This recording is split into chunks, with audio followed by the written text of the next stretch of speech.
विभीषण, यदि शरीर में कोई दोष कोई रोग भी आ जाए तो अपनी भुजा अपने शरीर का त्याग नहीं कर देती।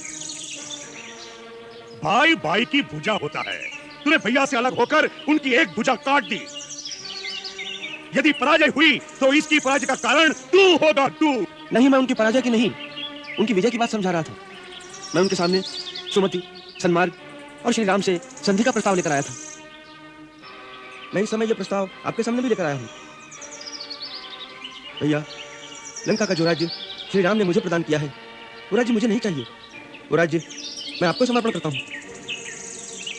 परंतु आप इस संहार को रोकिए, क्योंकि इससे सारी राक्षस जाति का विनाश हो जाएगा और इसका कारण है महाराज रावण का दुराचरण। आप भी तो इस दुराचरण से सहमत नहीं है भैया? बोलिए। हाँ, मैं उनसे सहमत नहीं हूं। फिर हमारी ओर आ जाइए।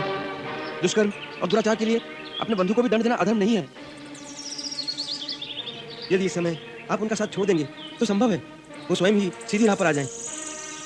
भैया, इस समय यही आपका धर्म है।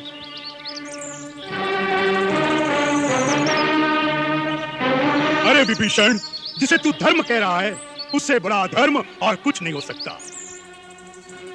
आने वाली पीढ़ी तुझे कितना बड़ा धर्मात्मा और राम भक्त क्यों न माने, परंतु अपने देश, अपने कुल, अपने घर से विश्वासघात करने के लिए कभी सम्मान की दृष्टि से नहीं देखा जाएगा तुझे।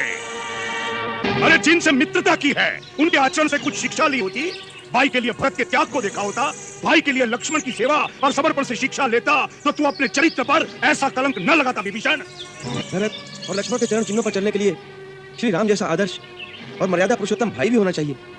अरे अच्छे के साथ तो सभी अच्छे रहते हैं, फिर भाई और भाई का रिश्ता क्या? विभीषण, इस युद्ध में क्या भैया अकेले ही मर जाएंगे? उनके साथ मरने वाला और कोई भाई नहीं होगा? अरे दृश्य तो वह होगा कि जहां रावण का मृत शरीर होगा, उसके चारों ओर उसके भाइयों, उसके पुत्रों के मृत शरीर उसकी शोभा बढ़ा रहे होंगे, जिसे देखकर देवता भी मस्तक झुका देंगे।